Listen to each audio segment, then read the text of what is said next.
Autoridades, embajadores, buenos días a todos.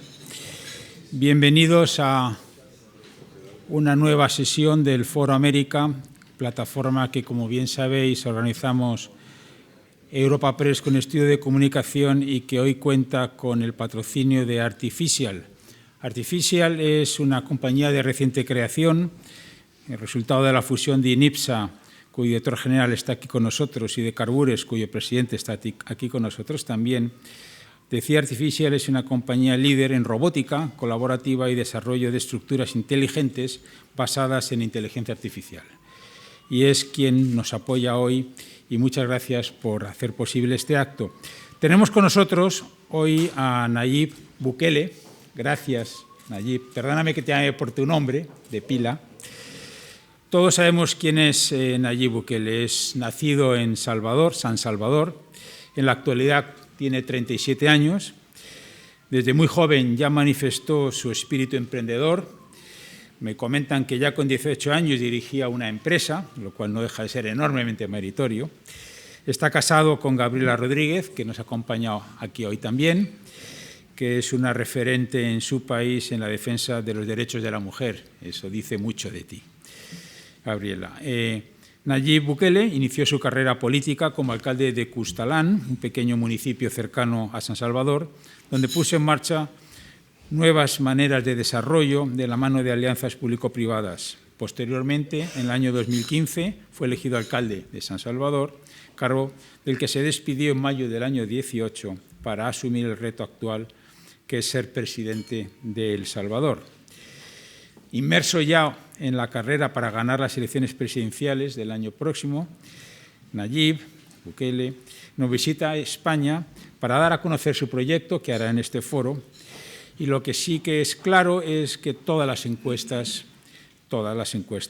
le presentan como un rotundo ganador. O sea que tenemos con nosotros al que con virtual seguridad será el próximo presidente de un país hermano de España y muy querido como es El Salvador. Sin más, te cedo la palabra, Nayib, por favor, ocupa tú la tribuna.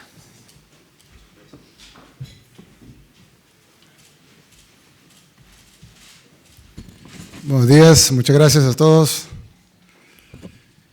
Bien, como ustedes sabrán, El Salvador es un país muy pequeñito, ahí en América Latina, en el centro de América.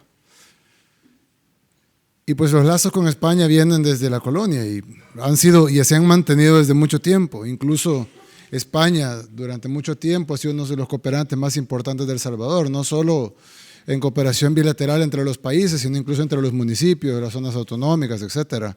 España siempre ha invertido muchísimo en El Salvador y realmente pues nos unen demasiadas cosas, no solo el idioma, aunque ustedes me ven mi acento y le han de oír raro, pero yo también oigo raro de ustedes. Pero al final no solo compartimos idioma, compartimos costumbres, compartimos muchísimas cosas y compartimos mucho de nuestra historia. Si ustedes van a El Salvador, pues van a ver las construcciones, son españolas, somos árabes, o tienen que ver con la arquitectura española. Obviamente un salón como este pues, es muy lindo y es muy extraño encontrarlo en El Salvador, sin embargo tenemos un par. Y la realidad es que El Salvador, si ustedes se meten en Google y buscan El Salvador, pues lo que van a encontrar son maras, delincuencia, violencia, corrupción y las caravanas de migrantes. Y pues obviamente ninguna de estas cosas es mentira, es decir, todo lo que está reportado ahí es verdad, con uno u otro matiz. Pero la realidad es que también El Salvador tiene mucho que ofrecer al mundo. Nosotros lo demostramos en Nuevo Cuscatlán. Yo inicié en política hace más o menos 7 años a gobernar un municipio donde vivimos con Gabriela, que es un municipio muy pequeño en las afueras de San Salvador, donde el 80% de la gente no tenía acceso a nada del desarrollo, ni siquiera agua potable. Pero el 20%, donde vivimos nosotros, pues tenía acceso a todo. Y no hablo solo de agua potable, sino acceso a todo. Más o menos lo que los españoles sí pueden tener acceso aquí.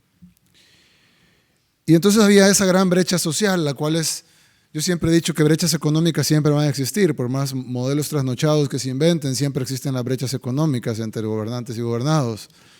Incluso en los países más autollamados comunistas, resulta que los de arriba pues tienen decenas, 200 de millones o miles de millones de dólares afuera y mucha de la gente de adentro no tiene ni siquiera que comer. Pero la realidad es que la brecha social en Nuevo Cuscatlán es era una brecha demasiado abismal y decidimos cambiarlo. Era un municipio que no valía la pena políticamente, porque era un municipio pequeño electoralmente hablando, y entonces a poca gente le interesaba. Pero nosotros dijimos, vamos a demostrar desde aquí, en un lugar pequeño, que El Salvador sí puede cambiar. Para serles sinceros, nosotros pensábamos quedarnos ahí 10 años, pero después del primer periodo, 10 años era el plan. Yo le dije a Gabriela, yo te pido permiso 10 años y luego pues no me retiro de esto. Pues en 3 años pasaron y cambiamos Nuevo Cuscatlán. Incluso hay reportajes internacionales que lo certifican y cualquiera puede ir a visitarlo.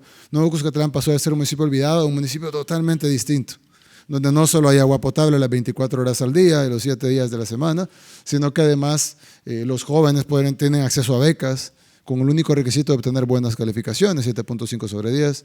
Hay salud gratuita, así como la tienen ustedes aquí en España, solo que ahí en Nuevo Cuscatlán es únicamente de primer y segundo nivel, no tenemos aún la de tercer nivel. Pero educación de calidad gratuita, 24 horas al día. Tenemos apoyo en deportes, en cultura, en arte, una orquesta sinfónica, bibliotecas, parques o espacios públicos. El promedio de espacio público en El Salvador es de 2 metros cuadrados por persona. Y hay muchas personas como nosotros que tenemos muchos metros cuadrados de espacio público. Es decir, imagínense cuánto espacio público tiene alguien que está debajo del promedio. Probablemente 0.1 metros cuadrados por persona. Pero en Nuevo Cuscatlán subimos eso a muy por encima del promedio nacional, superando los 10 metros cuadrados por persona, que es lo que en teoría los seres humanos debemos de tener. Y está muy por encima de eso, creo que anda por los 28 metros cuadrados por persona. Es decir, algunos, no es un municipio del primer mundo, por supuesto, pero sí tiene algunas características de un municipio del primer mundo. O eso que tratamos de hacer. Y 3 años después, pues la gente decía que no se reelija para Nuevo Cuscatlán. Nosotros ya estábamos en campaña de reelección. Lo queremos en la capital. Por primera vez pasa eso, que un alcalde de otro municipio se mueve a la capital. La ley lo permitía, porque en El Salvador uno puede ser alcalde del municipio donde uno vive, donde seguimos viviendo, o el municipio donde uno nace. Y pues yo nací en San Salvador. Corrimos para San Salvador y la gente decía, no va a poder gobernar San Salvador, porque Nuevo Cuscatlán pues lo hizo bien, pero no es lo mismo gobernar algo pequeñito que gobernar algo grande. Y pues definitivamente no era lo mismo.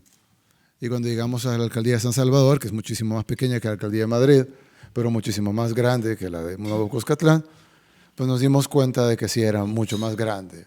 Habían 14 sindicatos y en Nuevo Cuscatlán no teníamos ninguno. Habían 5.500 empleados y en Nuevo Cuscatlán teníamos 200. Habían 500.000 de habitantes y 1.5 millones de transeúntes diarios y en Nuevo Cuscatlán teníamos 12.000 habitantes y probablemente unos 1.000 transeúntes adicionales a los 12.000 habitantes. Pero decidimos transformarlo y en 3 años creamos, Gabriela creó el Ballet de San Salvador, creó la Orquesta Sinfónica de San Salvador, con más de 400 niños que tocan precioso, música clásica, ballet clásico, ballet de todos tipos, eso Gabriela lo puede explicar mejor que yo, pero... Y recuperamos el centro histórico. Cuando decimos recuperar el corazón del centro histórico, en la parte con más patrimonio cultural del país, concentrado, pero era el lugar también el más peligroso del país. Imagínense el lugar más peligroso del país en uno de los países más peligrosos del mundo. Entonces meterse ahí era prácticamente un suicidio y hacer un proyecto ahí, tratar de recuperarlo, era prácticamente un suicidio político. Sin embargo, lo hablamos y dijimos, nosotros vinimos a ganar elecciones o vinimos a hacer un cambio. Hicimos que había que hacer un cambio, empezamos a trabajar para hacer ese cambio y hoy por hoy el corazón del centro histórico de San Salvador pasó de ser el lugar más peligroso de todo el país a ser un lugar donde el sábado a las 12 de la noche o el domingo a la 1 de la mañana es un lugar que está concurridísimo de gente disfrutando de nuestra arquitectura, de nuestro patrimonio cultural, de nuestro palacio, de nuestro teatro, de nuestra biblioteca nacional, que lastimosamente el gobierno la tiene cerrada en las noches. Y hicimos muchísimos cambios en San Salvador, no quiero aburrirlos con esos detalles, cambiamos prácticamente todo el sistema de luminarias, cambiamos la percepción de cómo se miraba un mercado, a cómo se debe ver un mercado tradicional. Aquí en España hay muchos mercados bonitos. Invertimos en arte, en cultura, firmamos un convenio con la Liga aquí, la Liga de España. Yo sé que aquí tienen algunos issues con la Liga, así que no voy a hablar de equipos pero firmamos un convenio con la Liga en El Salvador, no sé si ustedes lo saben, pero en El Salvador la Liga de España es más importante y más vista que la Liga de El Salvador. Y es mucho, allá nadie ve la liga inglesa o la liga italiana o la liga, ni casi ninguna liga. Todo el mundo ve, ni siquiera la mexicana o la brasileña, que son muy buenas. Pero no, la gente ve la española. Y cuando juega el Barça contra el Madrid, literalmente no hay nadie en las calles. Todo el mundo está viendo el partido. Y los que no están viendo el partido, pues no salen porque están viendo a los que en las redes sociales a los que están viendo el partido. Pues firmamos un convenio con ellos. ¿Por qué? Por varias razones. Primero, porque pues es tanto el interés del salvadoreño en la Liga Española que obviamente un proyecto hecho con ellos le iba a dar un plus a un proyecto hecho con otra liga. Segundo, porque hubo mucha recepción de la fundación de la Liga Española y hubo disponibilidad de poner recursos. El presidente de la Liga ha viajado 3 o 4 veces a El Salvador. Es el país donde la Liga más invierte recursos fuera de España. Y hicimos un proyecto hermoso. Ahorita ya tenemos 4,000 niños en las escuelas de fútbol de la Liga. Algunos de ellos viajaron por un scouting que hizo la Liga y seleccionaron niños y viajaron aquí a Madrid y estuvieron en un campamento aquí en Madrid. Terminaron jugando con el Atlético de Madrid, estuvieron en las canteras de ellos bastante tiempo. Yo le decía a una periodista del ABC ayer que imagínense un niño de 14 años que viene de una comunidad pobre en El Salvador, que nunca había viajado, no conocía Guatemala, que queda a la par del Salvador, mucho menos otro país más lejos, y él ahora ya conoce España, y estuvo aquí en España, jugando, saludando a los cracks y entrenando en las canteras del Atlético de Madrid. Cuando regrese a El Salvador y le diga a alguien de una pandilla que si quieren unirse a la pandilla o lo quieran reclutar, pues obviamente no va a pensar en eso, porque él ya abrió sus ojos a un mundo de verdad, a un mundo que le trae oportunidades, a un mundo distinto. Y entonces pues pensamos en ir ampliando eso para que fuera un ejemplo para el país, que si se podía hacer en Nuevo Cuscatlán y se podía hacer en San Salvador, pues ¿por qué no se podía hacer en todo el país? Corrimos en las primarias en mi partido para la reelección a la alcaldía de San Salvador, las ganamos, y unos meses después, por varias cosas, de hecho yo fui muy crítico de mi propio partido, de mi propio ex partido, durante mucho tiempo, prácticamente desde el principio empezamos peleando por el proyecto del agua en Nuevo Cuscatlán, que se había prácticamente desaparecido $2.9 millones del proyecto. Entonces fuimos muy críticos del partido, que es el partido que actualmente está en el gobierno, y pues al final un comentario mío en Washington donde yo dije que El Salvador no tenía presidente, pero no estaba diciendo que constitucionalmente no teníamos un presidente, sino que es como que si no tuviéramos un presidente. Pues me costó mi expulsión el 10 de octubre del año pasado, después de 5 días de análisis y de un poco de incertidumbre, que era lo que íbamos a hacer, decidimos lanzarnos para la presidencia el año que viene, el 3 de febrero.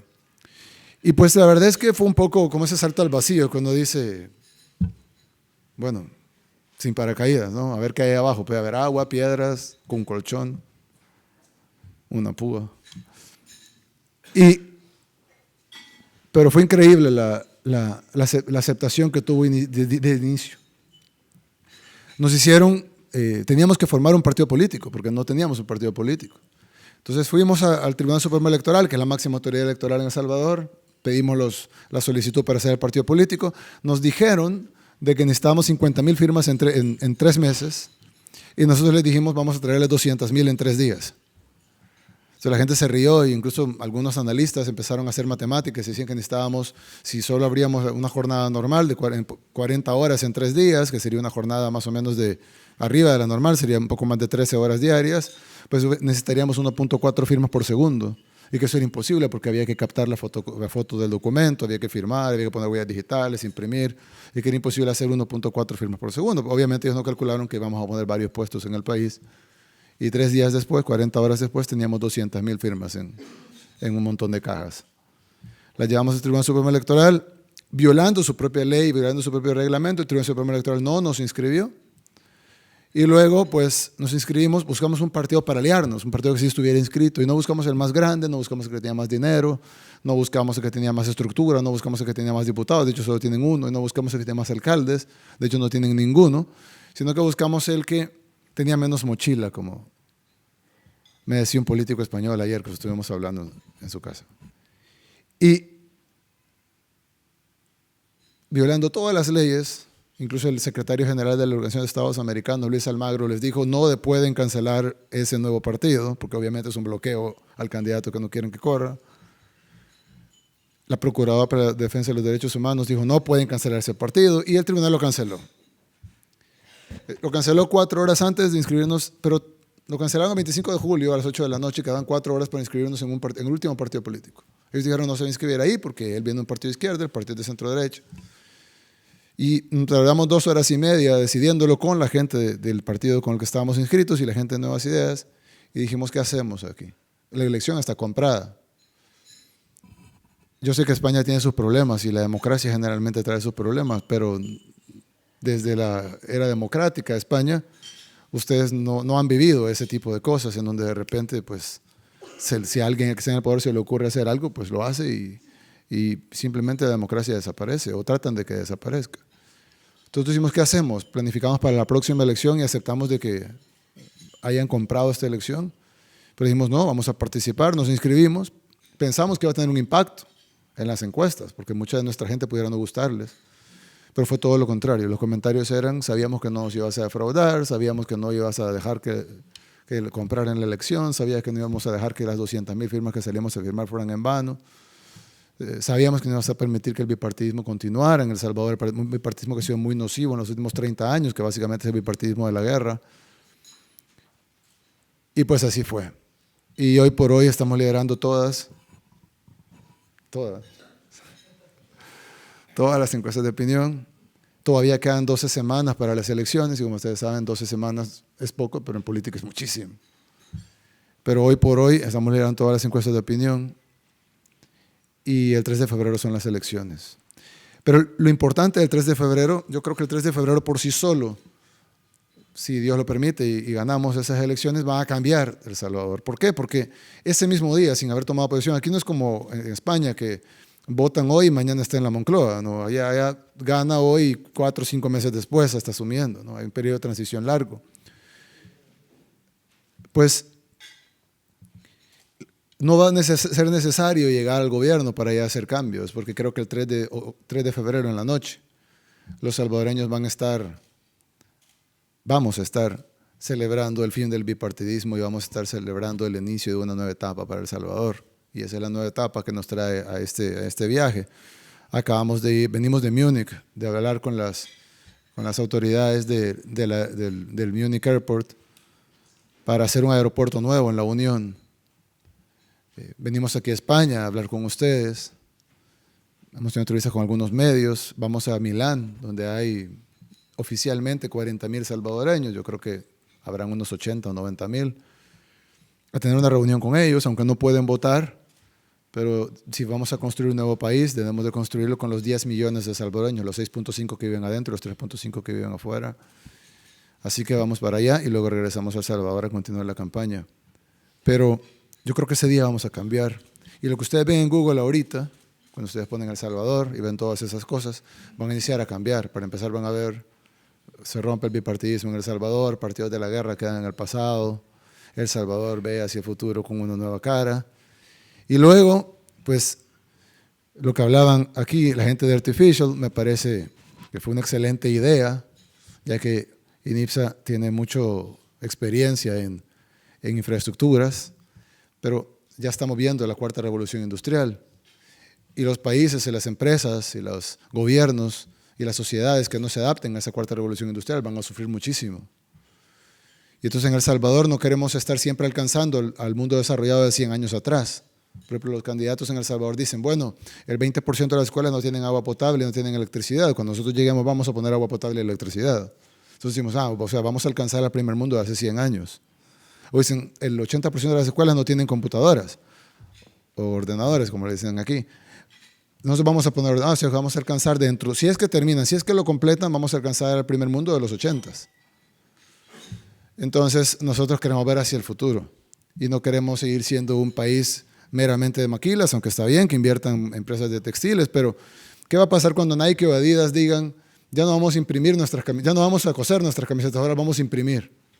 Ya no vamos a usar hilo, sino que vamos a ocupar este material con nanotecnología, que es como una nueva piel. ¿Qué van a hacer? ¿Van a empezarlas a imprimir en El Salvador? No, las van a imprimir en Estados Unidos, donde las venden. O las van a imprimir aquí en Europa, donde las venden. No necesitan mano de obra barata salvadoreña y pagar fletes y pagar impuestos de internación en algunos casos, cuando hay TLC. cuando pueden imprimirlas en sus países de origen, donde la energía es incluso más barata. Y entonces, ¿cómo va a poder competir El Salvador en 10 años si lo que estamos haciendo es tratando de alcanzar al primer mundo hace 100? Entonces nosotros queremos pensar distinto y queremos que El Salvador se presente distinto, y sabemos que las dinámicas sociales no cambian de un día para otro, pero sí van a empezar a cambiar el 3 de febrero. De hecho, ya empezaron a cambiar con la dinámica electoral, y entonces nosotros sabemos de que lo que podemos ofrecer es muchísimo, y lo podemos demostrar rápido, lo podemos demostrar simple y sencillamente con nuestra diáspora. El Salvador tiene una diáspora que sigue incrementándose, 1/3 de su población está afuera, un 80% ahí en Estados Unidos, y sigue incrementándose a un radio de 300 personas diarias. Ustedes ven las caravanas, son de 1.300, 1.400 personas, y pues el drama humano lo vemos cara a cara. Vemos el niño que está emigrando sin sus padres, vemos la madre que está emigrando con su bebé, y entonces nos duele más. Pero lo que no vemos en realidad es que aparte de esa caravana, hay otras 300 personas diarias que cada 5 días hacen una caravana más grande invisible. Y eso pasa cada 5 días, 6 veces al mes. Hay 6 caravanas de esas al mes que son invisibles, que sufren igual. Y hay 72 de esas caravanas al año que son invisibles y que sufren igual. Pero cuando ellos van a Estados Unidos en su mayoría, llegan a un país cruzando 3 fronteras, un desierto, con riesgo de ser secuestrados, con riesgo de morir, con riesgo de ser capturados en la entrada, con riesgo de ser deportados. Si pasarán a un país donde no entienden el idioma, sin papeles, a buscar un trabajo muy malo y muy mal pagado, porque para empezar ni siquiera están legalizados. Y sin embargo, la gran mayoría de ellos triunfa y mantienen nuestro país con sus remesas. Yo les decía, si los salvadoreños en Estados Unidos envían 5.000 y pico de millones de dólares al año en remesas, ¿cuánto están ganando? Porque evidentemente tienen que comer, vivir, pagar su piso, pagar agua, internet, cable, energía eléctrica, salir, vestirse, etc. ¿Cuánto estarán ganando? Estarán ganando 5 veces o 10 veces lo que envían. Digamos que fueran 5. Estaríamos hablando de 25.000 millones de dólares que están ganando en esos países. Y si están ganando 25.000 millones de dólares, ¿cuánto están produciendo para las empresas para las que están trabajando? Pues digamos que el doble. Están produciendo 50.000 millones de dólares. Entonces, si El Salvador empieza a ver que debemos dejar de depender de esos 5.000 millones de dólares y debemos de empezar a crear las condiciones para que ellos puedan crear esos 50.000 millones de dólares de riqueza al año en nuestro país, pudiéramos, obviamente esto es un dato hipotético, pero estaríamos duplicando el Producto Interno Bruto por año. Y entonces, evidentemente eso no puede ser de un día para otro porque necesitaremos una infraestructura productiva, pero eso es lo que queremos hacer. Y eso es lo que queremos hablar con empresarios de todas partes del mundo, que invertir en El Salvador es rentable. Porque, como ustedes bien saben, bueno, los que son empresarios saben que invertir cuando algo va a empezar es muchísimo más rentable que invertir cuando algo ya vale mucho. Y si no, miren, tratan de invertir en Apple ahorita. Cuesta $1 billón en español y costaba probablemente $100.000 comprar la empresa hace 35 años. Entonces, invertir en El Salvador es como invertir en una empresa de garage de hace 40 años, en donde sí, estamos empezando, sí tenemos muchos sueños, tal vez muchos de ellos no los logremos cumplir, pero tenemos la gran mayoría de la población con nosotros que quiere cumplirlos. Y pues yo creo que esta historia de El Salvador, que es una historia que pues tiene mucho que ver con España, tendrá un final feliz. Y ese es el final feliz que queremos construir junto con ustedes, si ustedes lo permiten. Muchas gracias.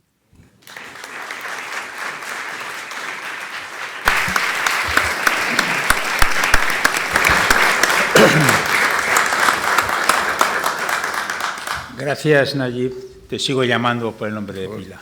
Gracias. Vamos a tocar, por supuesto, el tema de elecciones, vamos a hablar de economía, hablaremos de inmigración, tenemos que hablar también, por qué no decirlo, de violencia, y luego hablaremos de inversiones españolas, si te parece, y luego las preguntas que me van llegando. Pero esto es Europa Press y nos pegamos siempre a la actualidad, y lo primero que te voy a pedir es una valoración del resultado que se acaba de conocer, de las elecciones del midterm americano, y que, como sabemos todos aquí, dan la Cámara de Representantes a los demócratas, si bien el Senado continúa como se esperaba. En eso no es novedad, en manos de los republicanos. La pregunta concreta sería, ¿qué valoración haces de estos resultados y, en concreto, cómo puede afectar el tema a la caravana de migrantes? Gracias.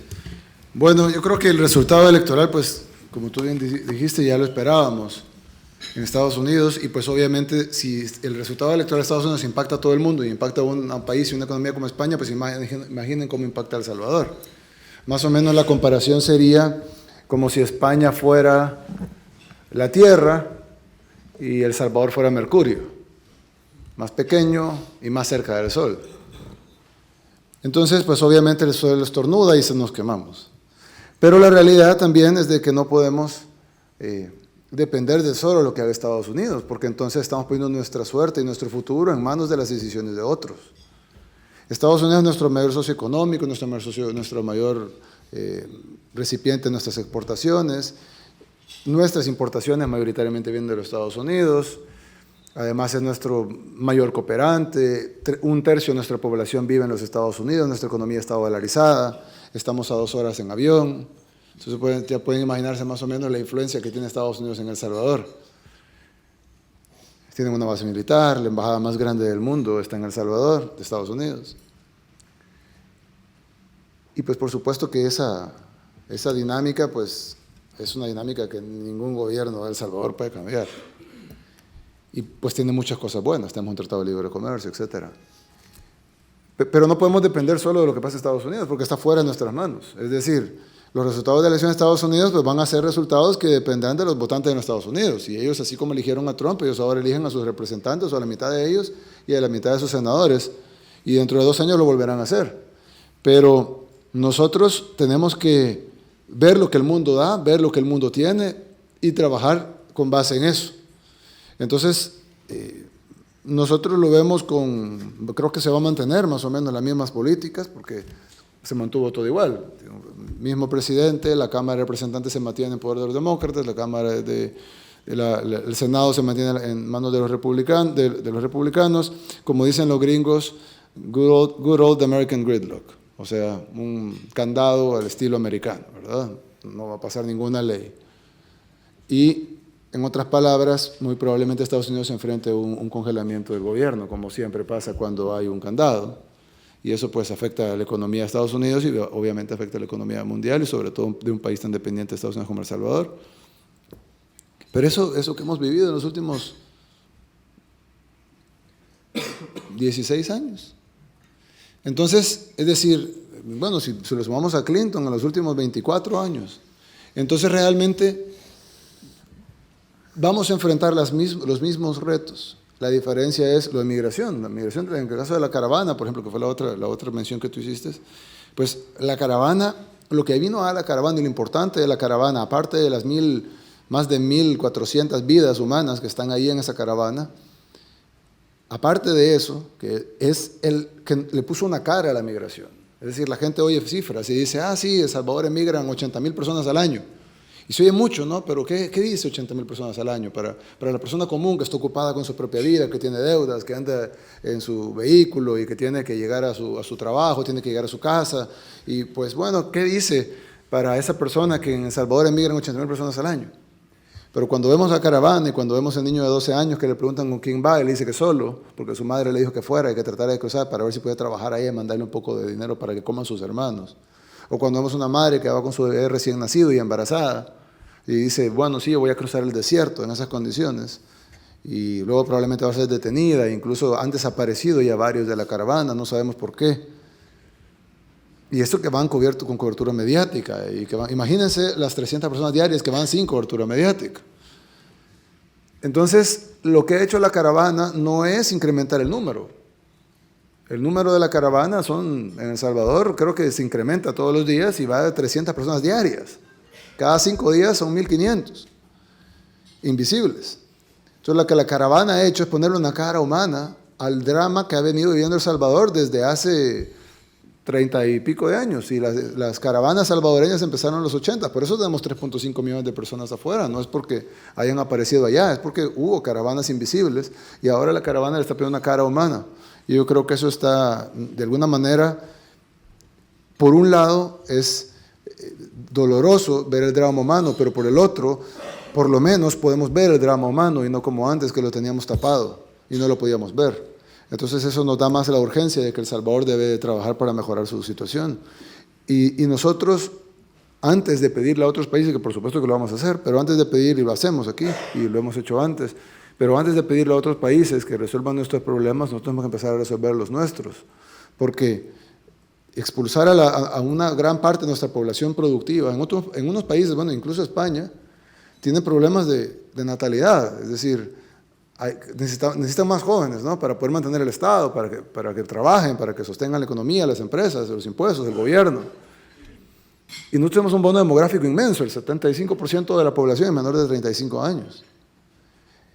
Pero ¿qué pasa? La mayor parte, una buena parte de nuestra población productiva, joven, con ganas de trabajar, la expulsamos para otros países, sobre todo los Estados Unidos, y luego estamos contentos porque vamos a recibir remesas dentro de unos años o dentro de unos meses de parte de ellos. Pero no nos damos cuenta que en primer lugar este drama humano de estas personas, muchos de ellos mueren en el camino. El segundo, el drama de las familias que son rotas y el tejido social que se continúa dañando en nuestro país por uno de los factores de la inseguridad, pero el otro es la migración, que también tiene que ver con la inseguridad. Y lo otro es que estamos expulsando a nuestra población productiva, nuestro bono demográfico, que deberíamos de estarlo aprovechando en El Salvador, lo estamos expulsando. Y al final de cuentas, toda esa gente, que mucha se vuelve exitosa en los Estados Unidos, se vuelven grandes empresarios, aunque se fueron con nada más que la ropa que andaban puesta, pues nos demuestra que esa riqueza se puede haber creado en nuestro país sin haber tenido un drama humano, sin haber quebrado familias y teniendo más desarrollo para El Salvador. Entonces, yo creo que, bueno, los resultados de Estados Unidos, pues para todo el mundo nos dice que las cosas van a continuar como están ahorita. Creo que muy pocas cosas van a cambiar, para bien en algunos casos, para mal en otros, pero muy pocas cosas van a cambiar. Y pues a El Salvador lo que le queda es continuar fortaleciendo las relaciones con todos los países del mundo, incluyendo los Estados Unidos, que es nuestro mayor socio comercial y estratégico, pero entender de que nuestros problemas tenemos que resolver nosotros, sí con apoyo de ustedes, sí con apoyo de los Estados Unidos, pero Haití es el país que más ayuda internacional recibe de América. De toda América, el país que más ayuda internacional recibe es Haití. Y el país más pobre y con menos oportunidades y con más desempleo y con más crisis económica y social es Haití. Entonces, la cooperación sirve, claro, pero si no se la roban.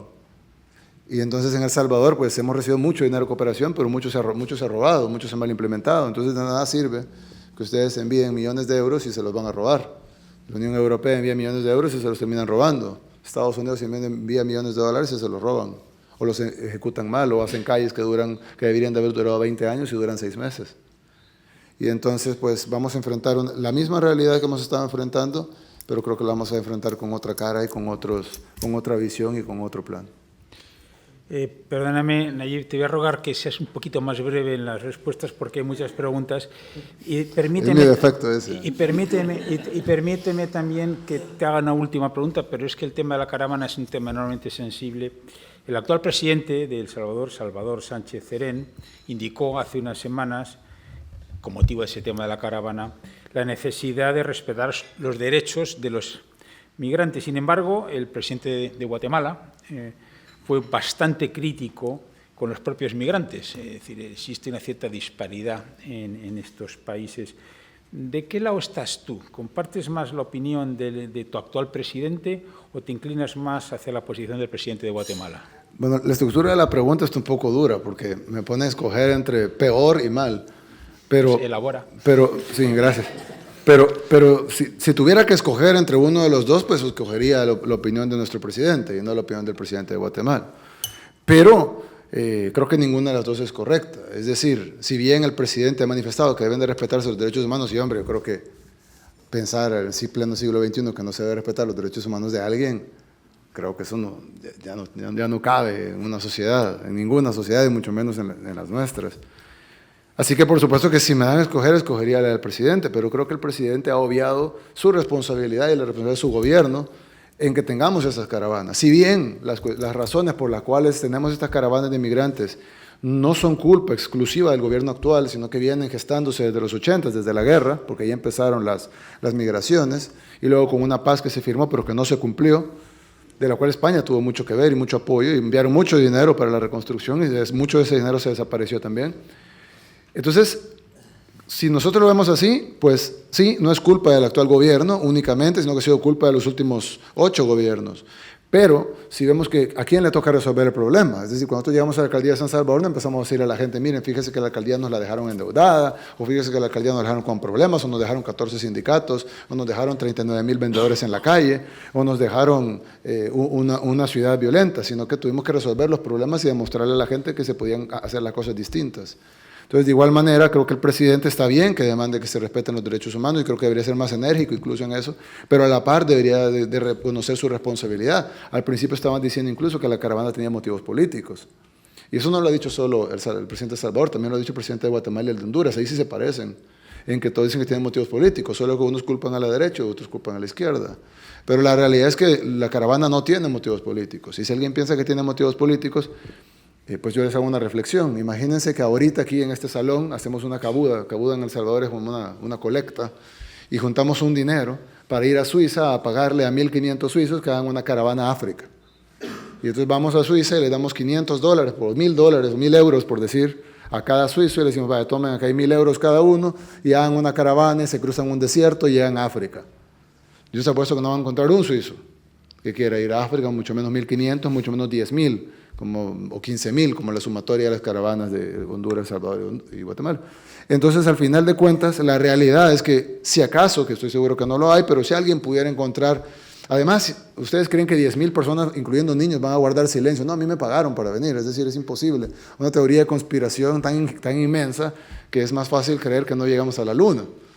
Pero si alguien quiere creer en esa teoría de conspiración, pues bueno, yo le hago el reto que vaya a Suiza y haga lo mismo.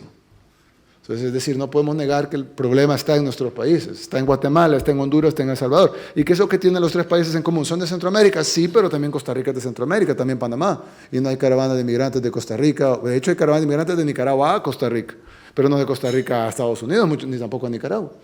Y eso de Costa Rica tampoco es el país del primer mundo.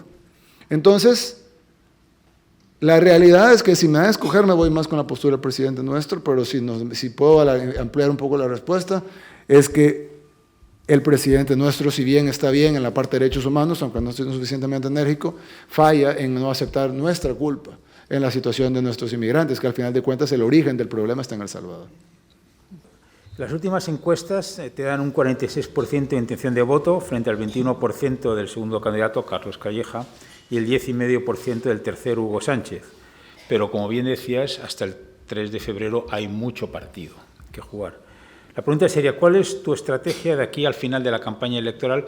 Intenta concretarnos en temas concretos, en distintos aspectos educativos, económicos, sociales, infraestructuras. ¿Cuáles van a ser los mensajes concretos de tu campaña electoral? Bueno, gracias. En primer lugar, nosotros basamos nuestro gobierno en 3 ejes.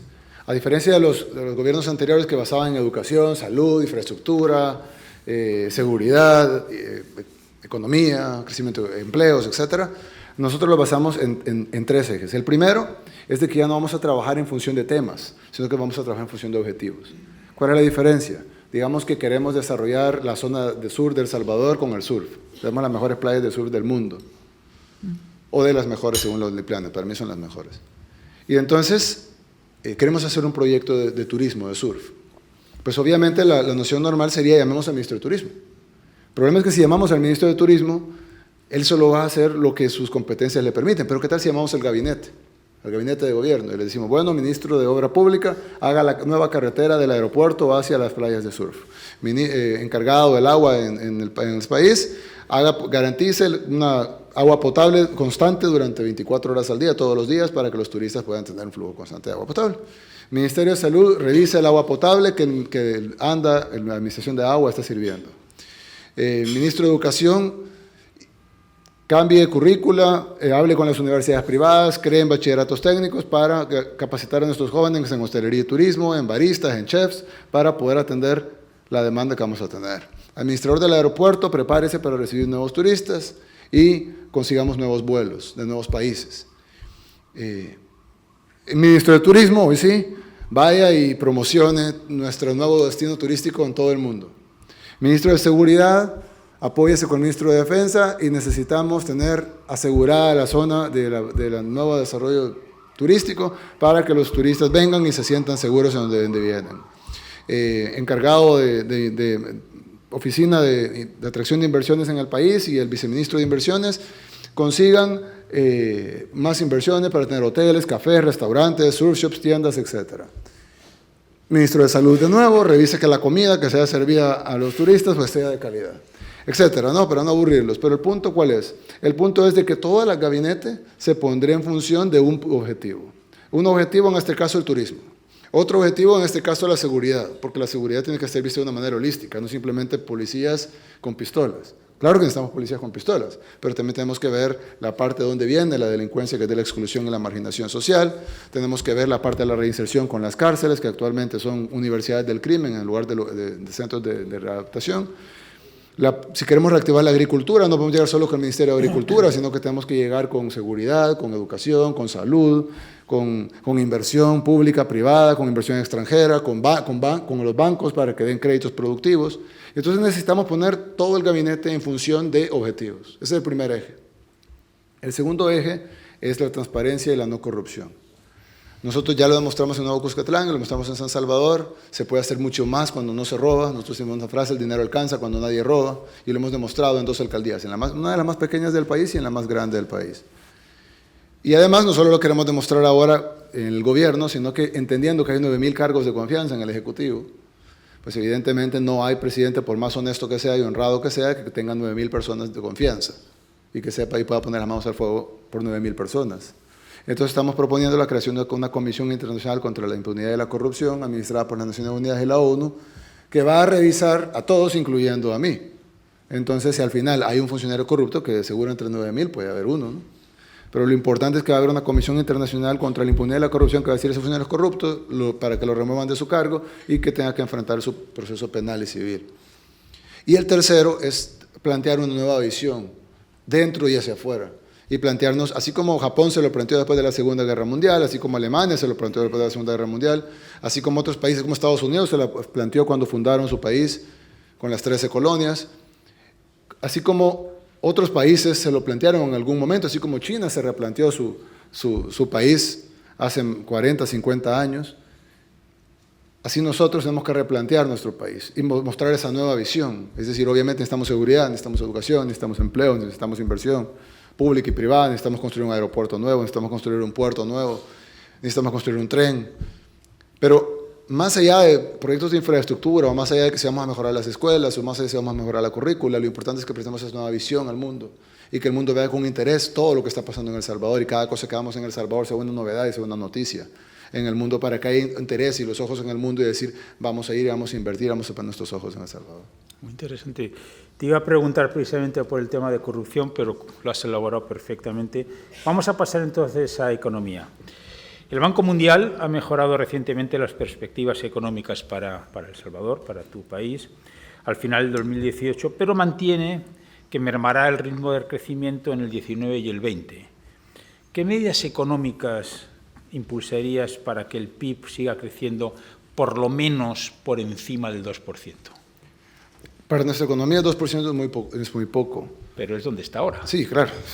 Abajo de eso es peor.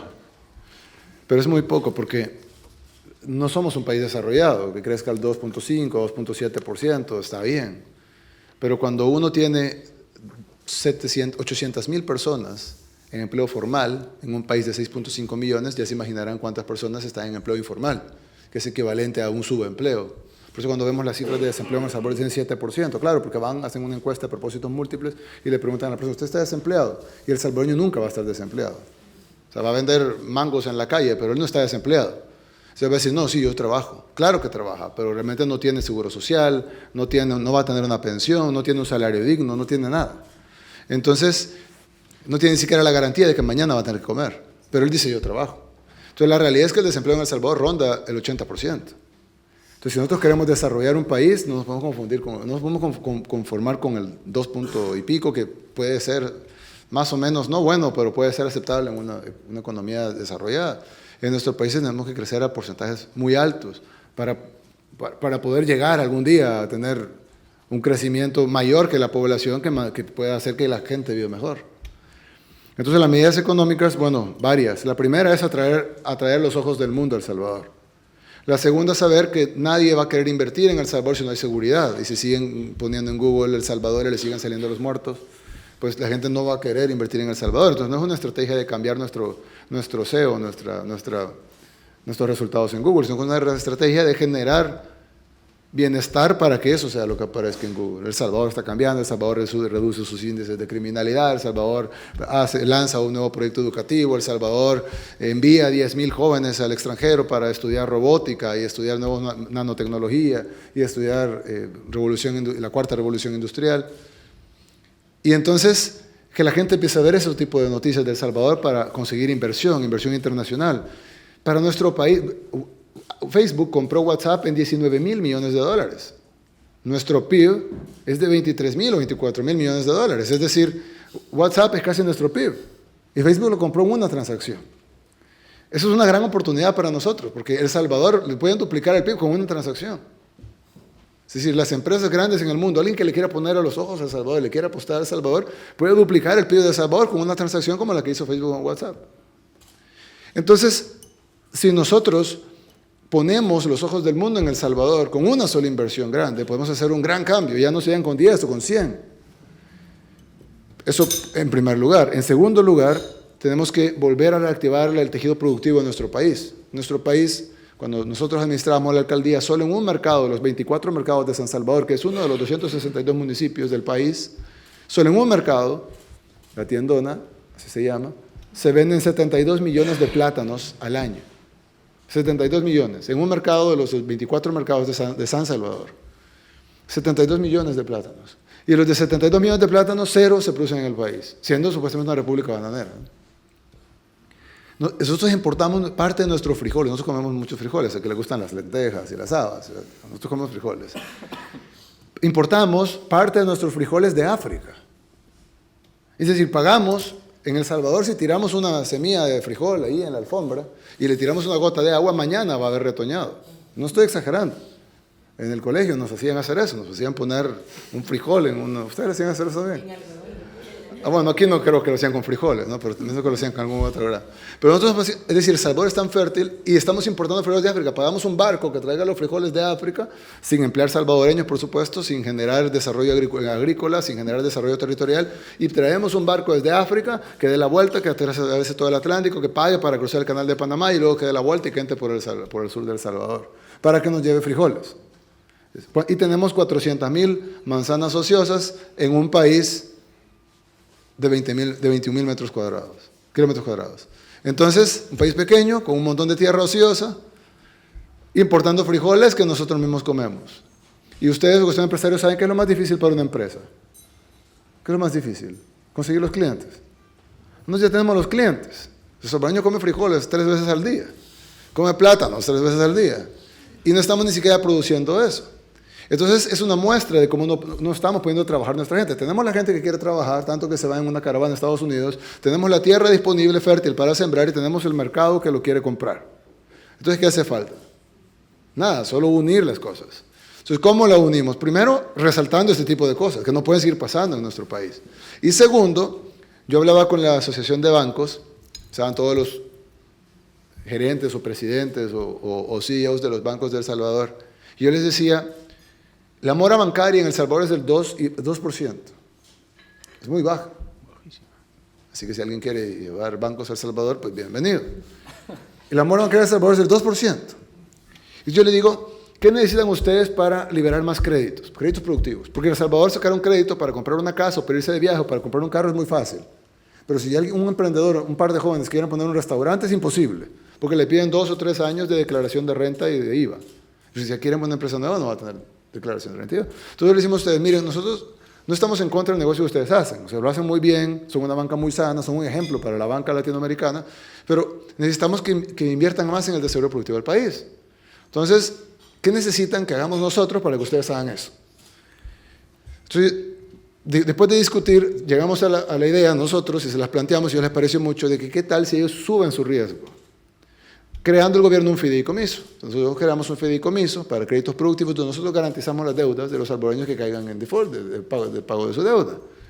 Entonces dice un banquero, bueno, yo puedo subir mi riesgo entonces con un fideicomiso de ese tipo, yo puedo subir mi riesgo del que tengo ahorita, lo puedo subir a perder un 10% de los créditos. Soy un pésimo banquero si pierdo un 10% de los créditos. Pésimo. Pero porque hay un manual, ¿no? Incluso con subir el riesgo, no va a perder un 10% de los créditos. Pero si yo subo mi riesgo hasta poder perder un 10% de los créditos, entonces un fideicomiso de $300 millones puede hacer que nosotros liberemos $3.000 millones en la economía, en créditos productivos. Entonces, cada uno de estos créditos de $100.000, $200.000, $300.000, $50.000, $500.000, $1 millón, pero estamos hablando de haber liberado $3.000 millones solo en créditos productivos. Entonces, imagínense esos 3.000 liberados en un span de 2 años. ¿Cuántas empresas nuevas generarían? ¿Cuántos empleos nuevos generarían? Entonces, lo que necesitamos es poner a trabajar la maquinaria de nuestro país, generando las condiciones, los créditos productivos, educando también a nuestros jóvenes para las nuevas tecnologías. Ustedes quieren invertir en El Salvador, bueno, si Artificial quiere invertir en El Salvador, pues ustedes van a querer jóvenes que sepan lo que ustedes están trabajando, que sepan de robótica, que sepan de nuevos materiales, que sepan de nanotecnología, que sepan de que pues esta taza ya no tiene que ser de cerámica, sino que se puede imprimir, y que sepan usar ese impresor, y que les digan, miren qué tal, que les digan a su ingeniero de software en El Salvador, miren qué tal si les ahorro 2 pasos en el proceso. Ustedes le pagarían mucho a ese ingeniero de software. Pero necesitamos tener los ingenieros de software. Ya hay jóvenes que se han graduado en otros países y han buscado la forma, y tenemos ingenieros de software, porque el salvadoreño es tan emprendedor que busca aún en la adversidad. Pero ¿qué tal si el gobierno potenciara esas carreras, tanto en El Salvador como enviar jóvenes afuera, como traer expertos? Y yo estoy seguro que nosotros pudiéramos generar decenas, si no cientos de miles de empleos, pero no con simple obra pública, que obviamente haremos mucho, sino para garantizar que ahí estén las infraestructuras para que el país pueda desarrollar, sino con poner la máquina, arrancar la rueda de la economía y convertir el círculo vicioso que hemos tenido en nuestro país en los últimos 40 años en un círculo virtuoso como lo teníamos antes de la guerra. Por lo menos en economía teníamos un círculo virtuoso, nos decían el Japón de Centroamérica. Ahora ese dicho ya se acabó. Pero tenemos lo mismo. Y si ahora pues estamos en el siglo XXI, estamos globalizados, tenemos muchísima más visión, las comunicaciones nos hacen que nos conectemos con la velocidad de la luz, pues entonces pues obviamente las oportunidades que teníamos en los 60s o en los 70s no se aparecen a las que tenemos ahora. Si tenemos más oportunidades ahora y tenemos el mismo ímpetu que en ese tiempo, estoy seguro que podemos hacer muchísimo más. Cierto, pero lamentablemente también tenemos que hablar de la parte más fea de tu país, ¿no? El Salvador se posiciona, según muchos estudios, posiblemente como el país más violento del mundo, quizá alternando con Honduras. ¿Cuáles son las medidas básicas que habría que tomar para luchar contra la violencia y disminuir la tasa de homicidios en El Salvador? 3. Prevención, combate a la delincuencia directo y reinserción. ¿Cómo se come eso? Bien, la prevención, en El Salvador tenemos un problema muy grave, gravísimo. Y es que no entendemos de que las maras, que es el causante del 90% de esos crímenes, en El Salvador no tenemos, a diferencia de México, nuestros crímenes no son por grandes carteles del narcotráfico, por ejemplo, que es más difícil de combatir porque tienen mucho más dinero. No, en El Salvador son básicamente pandillas, son maras. Son muy crueles, pero son muy poco sofisticadas y tienen muy pocos recursos en comparación al gobierno. Entonces, pero el problema es que las maras lo que tienen es un caldo de cultivo en los jóvenes.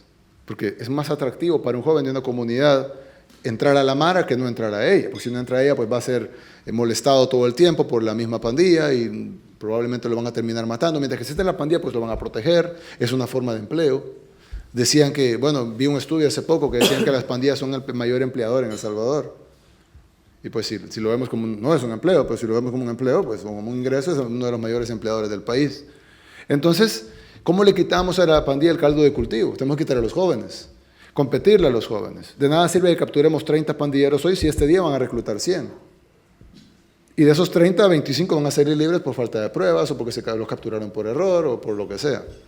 Y entonces, o por errores de la fiscalía o por errores del juez, y al final salen 25 libres de los 30 y ese día reclutaron 100. O sea, tenemos un saldo de 95 nuevos pandilleros por día.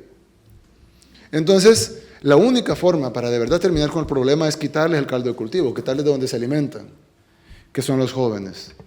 ¿Cómo? Con proyectos de deporte, con proyectos de cultura. Y cuando hablo de cultura, incluso las contraculturas, o llamadas contraculturas, como el graffiti, como el skate, como el freestyle, como el breakdance, como el hip hop, como todo lo que pueda atraer a un joven a un proyecto gubernamental, pero que le parezca divertido, que le parezca que va con él. Aparte de apostarle al deporte, apostar a las becas, apostar a la educación, apostar a la reconstrucción del tejido social, que hayan bibliotecas dentro de las comunidades. De hecho, en la alcaldía lo empezamos a hacer, construyendo bibliotecas hermosas, preciosas, cubos de vidrio en medio de las comunidades, donde el joven se despierta, sí, su casa sigue siendo paupérrima, pero ve enfrente de su comunidad un cubo de vidrio hecho por el gobierno para él, donde tiene computadoras, acceso a internet de alta velocidad, donde tiene libros, libros de calidad para leer, donde tiene un ambiente que cierra a las 12 de la noche con aire acondicionado. Y entonces es distinto, y tiene una cancha, y tiene un proyecto de la Liga ahí de España, donde puede jugar fútbol, y su hermano está en la orquesta sinfónica, y su hermana está en el ballet, o al revés, ¿verdad? Y hay becas del gobierno para poder estudiar, la educación básica y superior es gratuita y es buena, y hay salud para su familia, y hay un proyecto de vivienda, y él tiene agua potable, y tiene una comunidad que está iluminada, que tiene accesos, y no tiene un muro encima de tierra que se le va a caer porque llovió, sino que tiene una comunidad que tiene al menos lo mínimo, y que tiene la potencialidad de hacer muchísimo más. Y entonces, cuando el joven le digan, como les mencioné, el chico de Liberia, de que vino aquí, de la comunidad ya en El Salvador, cuando le diga la pandilla, vente a la pandilla, le dice, no, ¿sabes cómo era la pandilla? Aquí tengo todo. Bueno, como nos pasó en el mercado de Cuscatlán, estoy grafiteando con artistas de Nueva York, de Australia, de México, de Brasil. Aquí están agencias internacionales cubriendo nuestro mural. ¿Y tú crees que yo vaya a mi comunidad a ponerle enfrente a mi madre, ver, oír, callar a un muro? Eso no lo voy a hacer. Entonces, si nosotros le quitamos los jóvenes, las pandillas ya no van a tener capacidad de reclutar más de lo que las podamos vencer. La segunda es el combate directo. En El Salvador, lastimosamente, no tenemos un combate directo efectivo a la delincuencia. Yo he hablado con policías en este tiempo y antes también cuando era alcalde, y me dicen los policías, alcalde, yo tengo 3 balas en mi pistola. No estoy exagerando, tiene 3 balas en su pistola. Por eso le dan. Y viene una banda de 6 delincuentes con AK-47, ¿y yo qué hago? Pues yo quería todo ser humano, me escondo. Pero ¿qué tal si él tiene un radio? Cosa que muchos policías no tienen. La mayoría de policías no tienen un radio. Pues él toma cobertura, agarra su radio, llama a la central, le dice, 6 delincuentes van de la zona de la calle tal a la calle tal con AK-47 en dirección tal. Y la central recibe la información del policía, ubica las patrullas con GPS, que eso es una tecnología que vale 4 perras. 4 pesos. Y ubica las patrullas por GPS y les dice, bueno, patrulla 8, 9, 14 y 17, intercepten a los sujetos en tal y con una pequeña pantalla en cada patrulla, los interceptan. Esa sería la diferencia entre capturar en flagrancia a los 6 delincuentes y decomisar a las 6 AK-47 o un terrible atentado con muertos, con una banda llevándose el delito y sin personas capturadas. Y esa banda que va a seguir cometiendo y va a tener el incentivo de seguirlo haciendo porque le va muy bien, a ella le sale muy rentable. Entonces, con un poco de inversión en equipo, con pagar mejor a nuestros policías, con equiparlos bien, hay policías que tienen 2, 3 años de no haber tirado, no les dan balas para ir a tirar. Entonces, ¿qué pasa cuando alguien no ha hecho algo en 3 años? Pues ya no lo hace bien. Entonces necesitamos capacitar a nuestros policías, necesitamos pagarles bien, que tengan una pensión digna, que sepan que si les llegara a pasar algo, ni Dios lo quiera, pero si llegara a pasar algo, que sus familias van a estar bien, porque el Estado va a ver por ellas, que tengan buenas condiciones donde trabajan, que haya centros donde se puede usar la inteligencia y no solo la fuerza bruta, que evidentemente no alcanza, y además a veces es atentatoria de los derechos humanos, no siempre, pero a veces sí lo es. Y entonces necesitamos tener tecnología, cámaras, poderlos ubicar y poderlos capturar. Y la tercera es la reinserción. Nosotros en El Salvador tenemos unas cárceles que no son cárceles. Hay celdas para 4 personas donde hay 40. 40. Sí, más. 300% de hacinamiento porque dicen que las celdas son para 20, pero son para 4.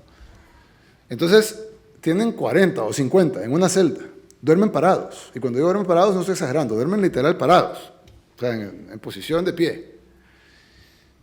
Los 40 en una celda, imagínense eso, durante años. Y a la par tienen una letrina, que es básicamente un hoyo. Y el que duerme a la par de la letrina es el que le toca la mala suerte, o el que es más débil, o el que tiene menos amigos. Probablemente entró a la cárcel porque se robó una gallina y va a salir de la cárcel como un delincuente profesional, asesino en serie, loco. Entonces, estamos convirtiendo las cárceles que deberían de ser centros de reinserción, lo estamos convirtiendo en universidades del crimen. Y es una cosa humana, pero no solo es una cosa humana, también es de sentido común.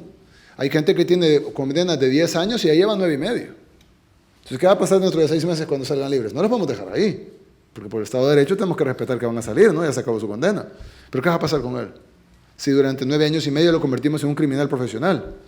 Si nosotros no entendemos que nuestras cárceles deben ser centros de reinserción, y el gobierno hace un programa actual que demuestra que sí se puede, y yo he dicho siempre, hay que criticar lo malo, pero hay que hablar también de lo bueno. El gobierno ha hecho un programa piloto que se llama Yo Cambio, y es un programa donde llevan a miles, literalmente miles de reos en fase de confianza, y los llevan a construir calles o construir la mano de obra no calificada, ¿no? Para obra pública.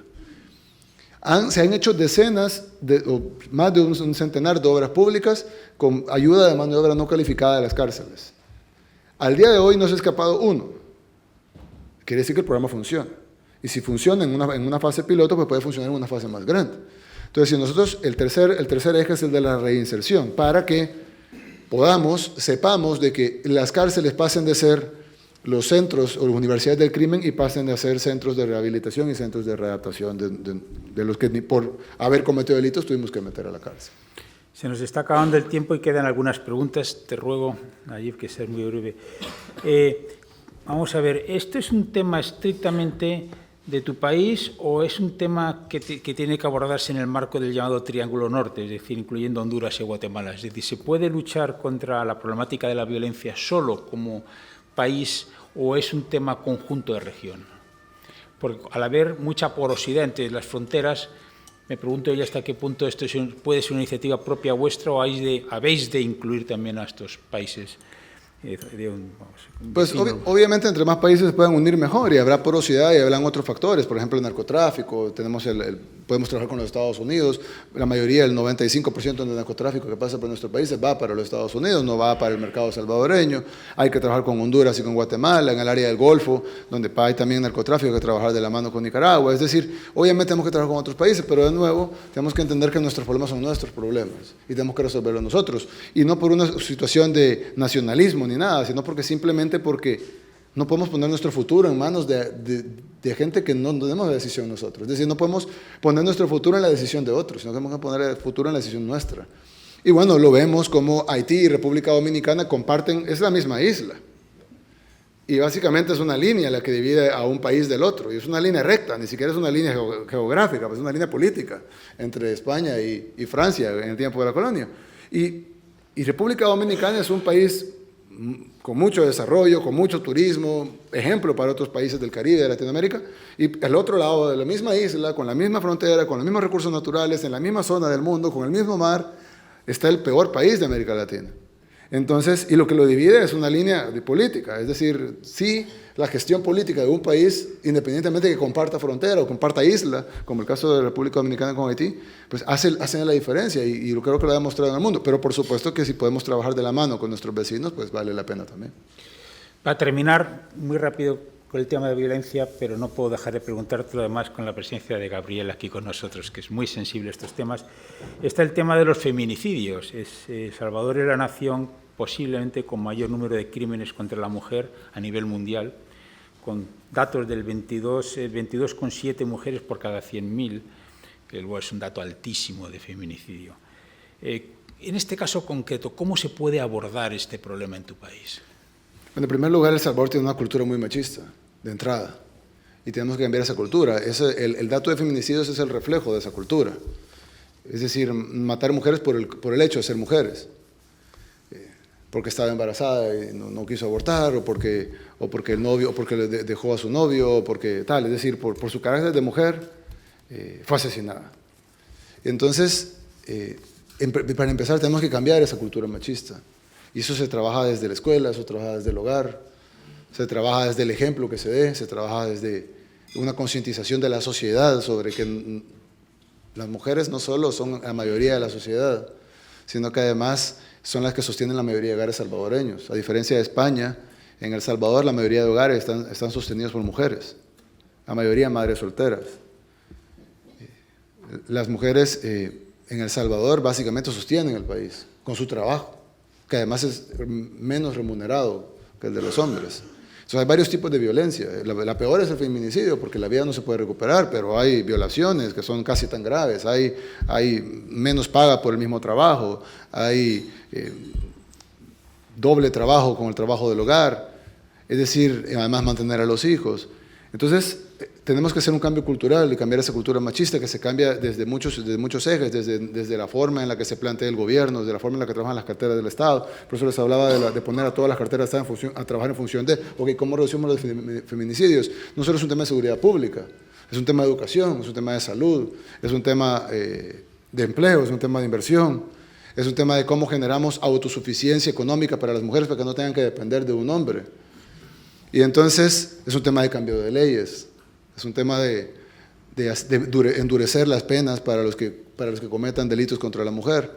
Y entonces tiene que verse de una manera holística, no solo puede verse de una manera de seguridad pública. Por supuesto que tenemos que poner policías alertas para que no pasen los feminicidios. Pero como me decía una vez el director de la policía, un anterior director de la policía, cuando yo era alcalde de Nuevo Cuscatlán, me decía, nosotros no podemos poner un policía en cada casa o adentro de cada hogar, porque muchas veces la violencia viene desde adentro del hogar. ¿Y qué hacemos? Ponemos un policía dentro de cada hogar. Entonces, nosotros tenemos que ver desde este punto de vista holístico, el acceso a la vivienda, por ejemplo. ¿Quién es el dueño de la vivienda? Si el dueño de la vivienda es la mujer, eso reduciría muchísimo la violencia contra la mujer. Si la mujer tiene un empleo o tiene autosuficiencia económica, eso reduciría muchísimo la violencia contra la mujer, porque ella no depende de un hombre. Ella está con un hombre porque quiere, no porque tiene. Si reducimos la cultura machista en las escuelas, entonces los niños que crezcan ya no van a cometer feminicidios ni ningún tipo de violencia contra la mujer. Si endurecemos las penas, ahí nos vamos directo al combate y a lo más urgente. Pero tenemos que verlo de una manera holística, la salud, el acceso a la salud de la mujer, a su ginecólogo, el acceso a la salud en general, también el no acceso es una forma de violencia y el acceso también es una forma de empoderamiento. Entonces, hablábamos ayer de que Finlandia, por ejemplo, que tiene poder sacar el puntaje para poder estudiar, para ser maestro, es mayor que el puntaje necesario para poder ser arquitecto o para poder ser ingeniero. Y entonces eso dice mucho del sistema educativo de Finlandia. Entonces nosotros no necesitamos inventar la rueda, es decir, nosotros ya hay ejemplos en países que obviamente tienen que tropicalizarse, pero hay ejemplos en países que han funcionado. Entonces, ¿por qué no aplicamos esos ejemplos que han funcionado en otros países y los tropicalizamos? Sí, pero la realidad de nuestro país, y lo vemos con una manera holística, en donde pongamos todas las carteras del Estado en no solo reducir los feminicidios, sino reducir todos los crímenes hacia la mujer y todo el tipo de violencia que no solo va en la violencia física, sino en la violencia salarial, en la violencia familiar, en la violencia social. Y yo estoy seguro de que, dependiendo todo el gabinete trabajar en función de eso y tomando como un problema urgente, se va a poder resolver. Ojalá así sea. Falta, creo que hace. Quedan 3, 4, 5 minutos para ser puntuales y yo creo que lo mejor es terminar con una nota positiva, ¿no? Y te paso nuevamente la palabra para que un poco expongas al empresariado español razones concretas para las cuales tu país es un buen destino de la inversión española y en qué sectores concretos crees tú que hay más potencial. Y con esto yo creo que terminaríamos, si te parece. Ok, muchas gracias. Yo los invito a que vayan a El Salvador y lo vean por sus ojos. Literalmente, no hay español que no vaya a El Salvador y que no diga me encanta este país. Y si no, pregúntenle a su embajador, pregúntenle a sus cónsules, pregúntenle a sus enviados, a sus agregados culturales. Les encanta El Salvador. ¿Por qué? Porque El Salvador, bueno, aparte que es un país donde no hay invierno, El Salvador es un país donde la gente los va a recibir con los brazos abiertos, siempre. Y nosotros, muestra que estoy aquí yo ahorita, nosotros de verdad queremos que ustedes lleguen allá. Es decir, nosotros no queremos emigrar a España. España es muy lindo, pero yo no quiero vivir acá. Nosotros queremos que ustedes vayan allá. Y de verdad que se enamoren de El Salvador. El Salvador tiene todo para ofrecer, pero cuando digo todo me refiero a todo. Es decir, tenemos sol todo el año, tenemos un clima lindo, si le gusta un poco más fresco, hay zonas muy frescas, si le gusta un poco más playa, pues hay zonas de playa. El Salvador tiene todo para ofrecer, las mejores playas de surf del mundo, el mejor café del mundo, la gente más trabajadora del mundo, tanto que tiene 1/3 de su población productiva afuera, y ojo, no somos un país que no tiene estatus de país o que está en guerra, pero y sin embargo tenemos una tercia. ¿Por qué? Porque van buscando oportunidades de trabajar. Si el salvadoreño no le va a dar más la gana que le toque trabajar más. Siempre y cuando él sabe que se va a superar con ese trabajo, él va a estar dispuesto a hacerlo, va a estar dispuesto a trabajar, va a estar dispuesto a sacar adelante a su familia, cueste lo que cueste. Entonces, en El Salvador ustedes van a encontrar un gobierno, primero Dios, a partir del próximo año, que va a estar abierto a las inversiones extranjeras, que les va a dar seguridad jurídica, que les va a dar no solo seguridad jurídica en el sentido de que no vamos a expropiarlos después, sino seguridad jurídica en el sentido de que las reglas del juego no se van a cambiar y que las reglas del juego son pro en hacer negocio. Y pro hacer negocio, ¿por qué? Porque nos caen bien, sí, pero aparte de eso, porque queremos que ustedes lleven desarrollo al país. Y no, sabemos que no podemos hacer desarrollo nosotros solos, sino que necesitamos la ayuda de nuestros amigos. Y qué mejores amigos ustedes, para que vayan e inviertan en El Salvador. ¿En qué áreas? Hombre, en todas. Si quieren sembrar plátanos, solo en la tiendona les van a comprar 72 millones. Si quieren, y lo digo como un ejemplo, obviamente pueden ser piñas o lo que sea, ¿no?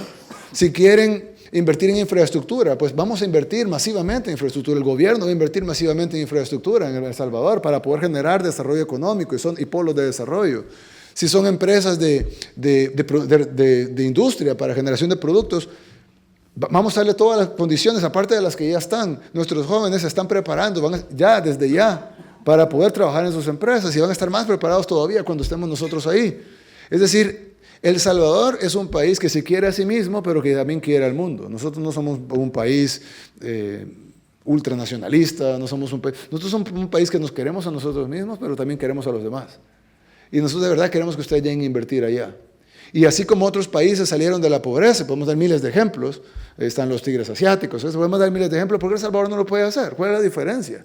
Es más, las diferencias que tenemos son positivas, hablamos el mismo idioma. O sea, eso es una barrera. Estamos dolarizados, puede tener sus consecuencias negativas, pero por un inversionista extranjero le da certeza de que no va a devaluarse la moneda 23 millones de veces, como sucede en otros países de Latinoamérica. Entonces, invertir en El Salvador es invertir con seguridad. O sea, no van a poner €1 en El Salvador que no valga menos de €1 después. Pero estoy seguro que sí van a rentabilizar muchísimo porque tienen un país que está esperando su inversión como agua de mayo. Y allá se llama así porque empieza la época lluviosa. Y entonces van a encontrar un país con los brazos abiertos y que está de verdad esperándolos para que inviertan allá. Y yo les digo, El Salvador se va a desarrollar sí o sí.